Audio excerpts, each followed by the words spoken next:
Hey guys, I'm Raincloud. Here I have some more setbacks for you. I'll just get right into it, man. This is a 7-inch, well, it's supposed to be a 7-inch frame, and it might be if it weren't so shitty. This is the Lico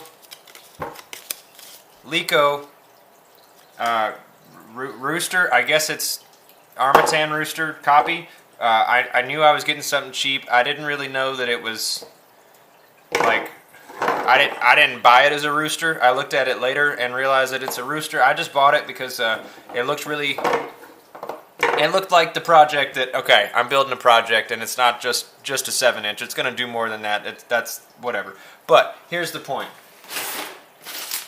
I did buy it as a 7-inch frame, and I got these really sick, the Zing motors on there, and I look forward to even trying those. But here's the thing, man. Here's the thing, man. So when you put these guys on here, they actually touch. Well, maybe they don't. Maybe I'm just completely insane, which is very possible. But when I first put on there, what is wrong with me? So much, I'm sure.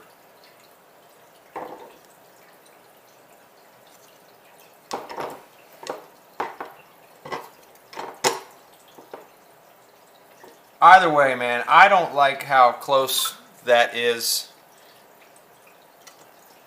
Look, you got some, yeah. So if you actually want to, like, get something, this is just another one of those videos that tells you to not buy clones.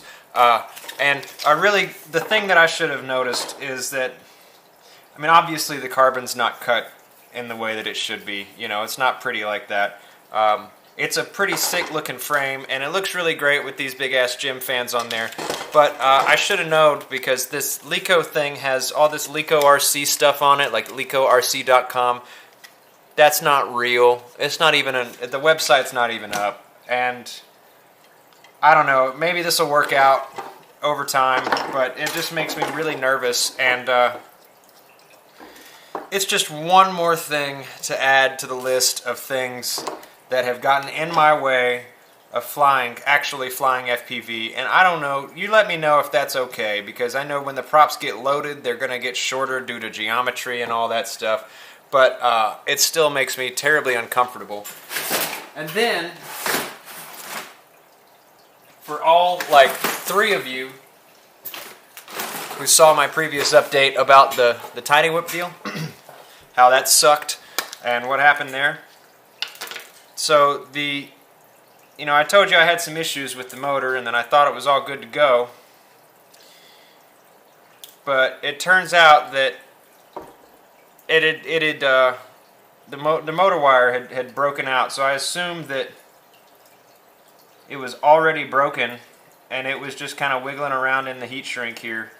And like I might be able to totally get in there and solder this thing up, but it seems unlikely. So there you have it. Yet another setback. I guess I won't call it a failure quite yet, because I don't know. But yeah, I'm Raincloud and I can't fly. Have a great day, guys. Much love. Hey guys. So this video, I totally went across a lot of stuff and said a lot of things and talked really fast. But I did want to touch base on a couple of things. So the Tiny Whip motor, first off, we'll just go with that. The Tiny Whip motor, I got a brushless motor from Crazy Pony on Amazon, and it came in dead, but then it worked, and then it broke again. So I don't know. But they've been working pretty good with me, and they actually are sending me a new one, I think. But of course it's from China, so it's going to take like a cajillion days. And then as far as clarification on the project that I'm building, what the whole goal of the 7-inch thing is I'm actually hoping to build a rig that, well, long story short, I'm going to hang a gimbal off the bottom, I think, is the best way to say that. And so that's why I bought that frame. It was a top mount frame. It was a lower price option, so I can do some experimentation, and you get what you pay for.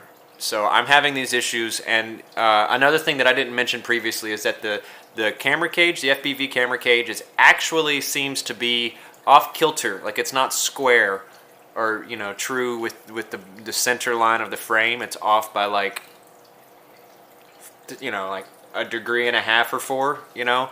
So that could present some issues, and that could also be the reason that the motors are so close together. But it just, I don't know. Again, let me know if, like, how much clearance I should have in those, between those props, because almost touching and every now and then touching enough to make noise makes me think that I'm gonna really hurt myself if I try to arm that thing while standing near it, and really tick myself off if I crash it because the props touch and explode. So that's that. Much love.